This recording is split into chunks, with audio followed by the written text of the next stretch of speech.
Canada erases its own history and then imports foreign history and foreign culture to replace our own.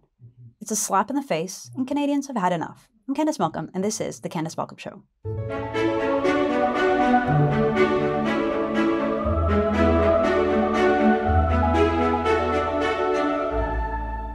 Hi everyone, thank you so much for tuning into the podcast. Don't forget to like this video, subscribe to our channel, leave us a 5-star review if you're listening to this podcast and you enjoy it, and don't forget to head on over to our website, TNC, as in True North Center, .news, to sign up for newsletters so you'll never miss a story. And if you support our journalism where you want to, consider hitting that donate button and become a True North insider.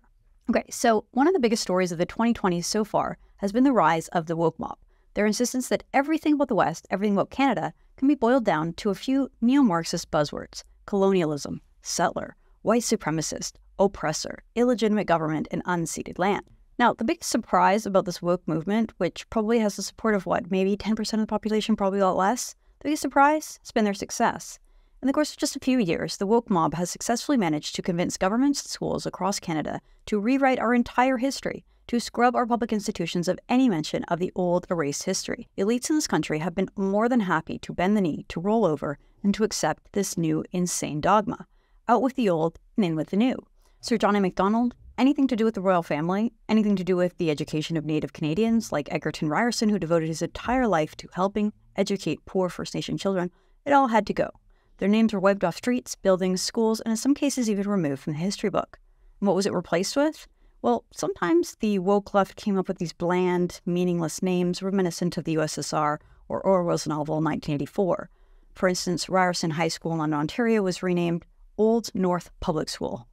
And Ryerson University in Toronto, of course, was renamed Toronto Metropolitan University. Not surprisingly, Justin Trudeau's legacy media in Canada has been cheering this all on. They've been telling us how progressive and how liberal it is to erase one's own history, to stop educating new generations of Canadians, and to stop telling the stories of how Canada actually became one of the most free, peaceful, and prosperous societies in all of human history. Let's just erase our history and see what happens. What could possibly go wrong? So sometimes these new names are bland and meaningless. Other times they replace the history of the French, British, and Scottish explorers, the people who built Canada, the country that we live in, with the imagined forefathers of Canada, the First Nations leaders who themselves had no part in the founding of Canada as a country or the establishments of the institutions thereof. We're told that these are the real heroes and the real creators of Canada. Forget about the facts or the history. In New Canada, French and English Canadians are bad, no matter what, and any other culture, literally any other culture, any other practice, no matter how barbaric or sadistic or un-Canadian, any other practice, any other culture, is celebrated, promoted, and will replace whatever we had before. So the latest example of this, and may I say the most absurd thing that I have seen in a long, long time in Canadian politics, just happened last week in Toronto.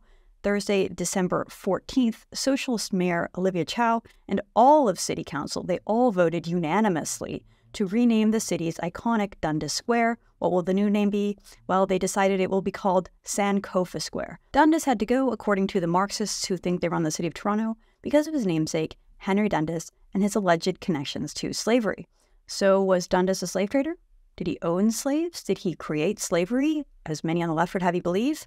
No, quite the opposite, actually. Henry Dundas was an abolitionist. He fought for the emancipation of slaves. He sponsored many bills to end slavery, including a bill to end hereditary slave ownership, and he helped convince the British to wage a war that would eventually lead to the end of the transatlantic slave trade. But according to the woke academics, because he advocated for a gradual change instead of an overnight revolution, I guess, that was evil, so there you have it. Dundas had to go. So what about this new name, Sankofa? Where did it come from and what does it mean? Is it named after a brave native warrior First Nations tribe in Canada? Does it have any significant meaning to this land or to Canada? No, absolutely not. It has absolutely nothing to do with Canada, nothing to do with our country, and nothing to do with our history. The new name, Sankofa, comes from an African tribe called the Akan tribe, and it means something like to go back and get it. Okay, so the name was apparently in an effort to make Black Canadians feel more at home or empowered or something. Let me just quickly point out, I pointed this out on the program before, but the vast, overwhelming majority, more than 90% of Black people in Canada are themselves first-generation or second-generation Canadians, meaning that they either immigrated themselves or their parents did this according to Statistics Canada. 92% of Black people in Canada chose Canada or their parents chose Canada. So if Canada were truly a racist, white supremacist, slavery-endorsing country, simple question, why did they all choose to come here? Why did they choose this country? Why are they in Canada? It's almost as if the leftist narrative about Canada makes absolutely no sense at all. Well, this is where things get interesting because, as it turns out, the new woke name, which comes from that African tribe, may not be so innocent. I really wonder, did City Council bother Googling this tribe before the vote? Did anyone do any research about the tribe? Because they probably should have. As Trudeau journalist and editor Andrew Lawton reports, according to renowned Ghanaian historian Ivor Vilks, the Akan tribe were slave owners and slave traders. Yes, you heard that correctly. They had their hand in creating the transatlantic slave trade, believe it or not. According to Wilkes, the Akan exchanged their gold for these slaves, who rewarded their Akan masters by creating an agricultural revolution during the 15th and 16th century. Yes, the Akan people imported slaves to help clear their forests, where they searched for gold, but they also sold slaves to Europeans, fueling the transatlantic slave trade. They were the ones hosting those slave auctions. They were selling their people to the Europeans. Unbelievable. In 2006, Ghana acknowledged this dark chapter in their history, and they apologized to the descendants of slaves for their role in the slave trade. Yes, the Akan people were some of the original slave traders, and yet the name apparently will now be forever engraved in the city of Toronto as the new name of Dundas Square. Canada is a country led by people who hate us. They hate our values, they hate our culture, and mostly, honestly, they hate our skin color. They'll stop at nothing to erase our history and tear apart our civilization. Now, keep this in mind. It is against this anti-Canadian backdrop, many other stories just like this, that we learned about a new statue being erected up the road in Brampton, Ontario, some 20 miles away from Dundas Square. What kind of statue, may I ask? Well, this is a 55-foot statue of a Hindu god. Here is what the statue looked like. As True North's Harrison Faulkner points out, he writes, Canada in 2023, Toronto, Sir John A. Macdonald statue at Queen's Park in a wooden box for over 2 years. Brampton, a brand new 55-foot tall statue of Hanuman, the Hindu monkey commander of the monkey army. Now, I don't think Harrison is blaming the Hindu temple in Brampton for the removal of the Sir John A. statues across Canada, but he's just pointing out that these two things are happening simultaneously in our culture. This is the zeitgeist of our country. We hate our own. We celebrate everyone else. So is Harrison being a little disrespectful to our Hindu friends? Maybe a little. He sent me this description explaining his source for why he called Hanuman a monkey commander. It comes from none other than the editors of the Encyclopedia Britannica. This is a description of Hanuman. It says, Hanuman in Hindu mythology is the monkey commander of the monkey army. His exploits are narrated in the great Hindu Sanskrit poem, Rama's Journey. So he didn't just make it up. He has a source. If you don't like his language, take it up with the Encyclopedia Britannica. But also in Canada, you're allowed to be disrespectful. You're even allowed to be disrespectful towards others' religions. Religious freedom includes the right to criticize and to mock religion. Just ask the creators of Sweet Jesus ice cream, an ice cream brand in Canada, or the artist who created the controversial Piss Christ, which was a small statue of Jesus Christ inside a vial of the artist's own pee. Or, hey, even ask our Prime Minister, Justin Trudeau, who, alongside his Marxist brother, Sacha Trudeau, wore these incredibly ugly and incredibly disrespectful Christmas sweaters. You can see the sweaters depict Christ and his disciples during the Last Supper, but their heads have been replaced by silly little emojis and Lego characters. So in Canada, you are allowed to mock religion, no matter how offensive, no matter how rude it may be to some. It certainly isn't against the law, and it certainly isn't racist to do so.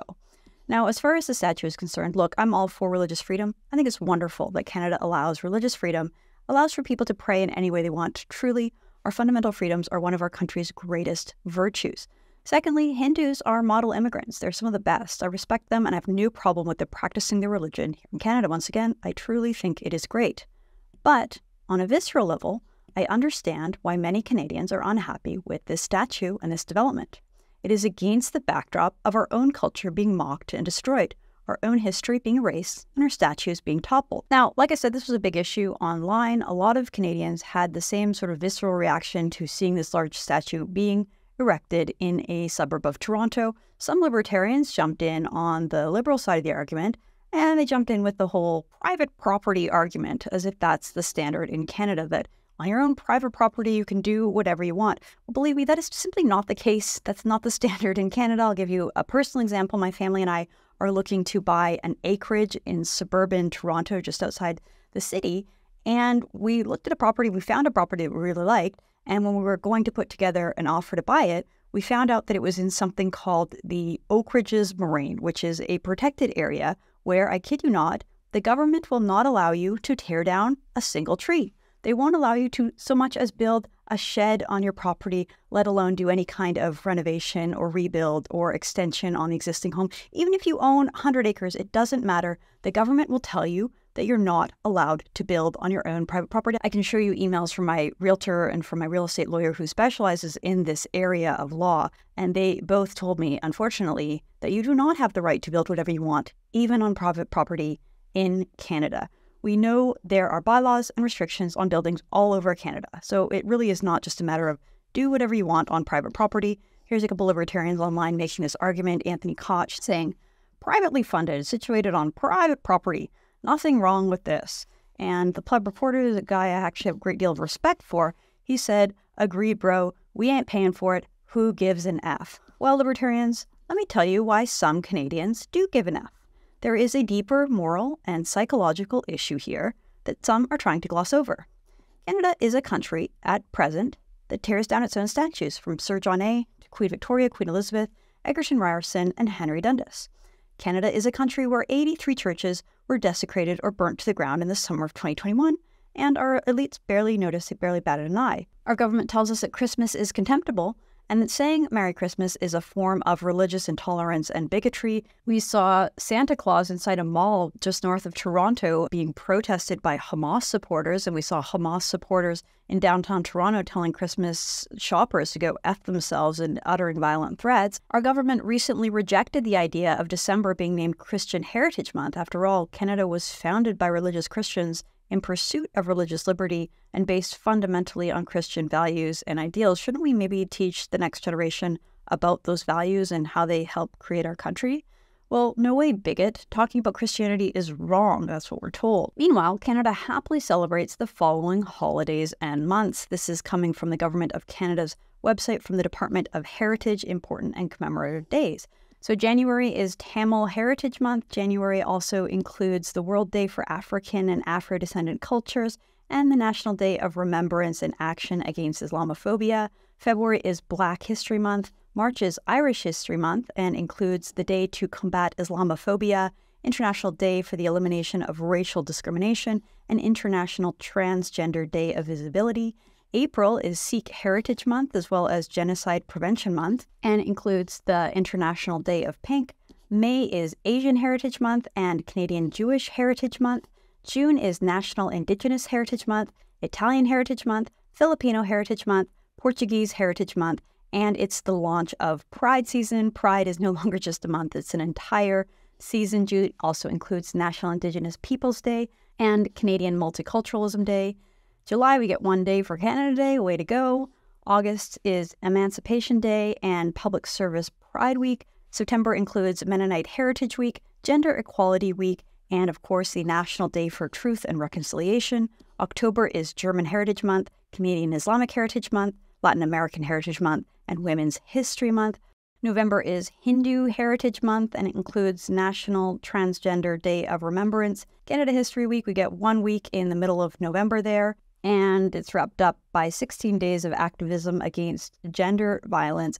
December, well, heaven forbid that December become Christian Heritage Month. We literally celebrate everyone else and everything else, but heaven forbid we create something to celebrate our own history. So no, it's not out of ignorance or bigotry or racism that people would oppose a 55-foot Hindu statue in suburban Toronto. It's because we're sick and tired of everyone else's culture being prioritized, being honored, being revered, and being celebrated, while our own culture, Canada's core and dominant culture, the culture that founded this great country and allowed everyone else to come in and enjoy, well, that culture is constantly and repeatedly demonized, degraded, and destroyed.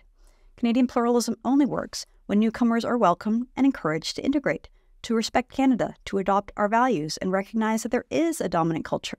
Subcultures are fine and good, but they're just that, subcultures. Under Trudeau and the failed cult of multiculturalism, newcomers are never told that. Instead, they're told that it is their job to dominate us. They're here to culture us, to show us their ways, to replace our traditions and institutions with their own. They're told that they have superior education, so they'll dominate our schools and our job markets. Different rules apply to them. They're not held to the same standard as other Canadians. In fact, they're prioritized for scholarships, for opportunities, and for jobs. Their statues are approved, while ours are torn down. Well, I have news for the multiculturalists and the elites who are trying to socially engineer Canada. We Canadians have finally had enough. We don't like this ideology. Neither do many new Canadians, the ones who are grateful to be here, who appreciate Canada for what it is, or at least what it was until fairly recently.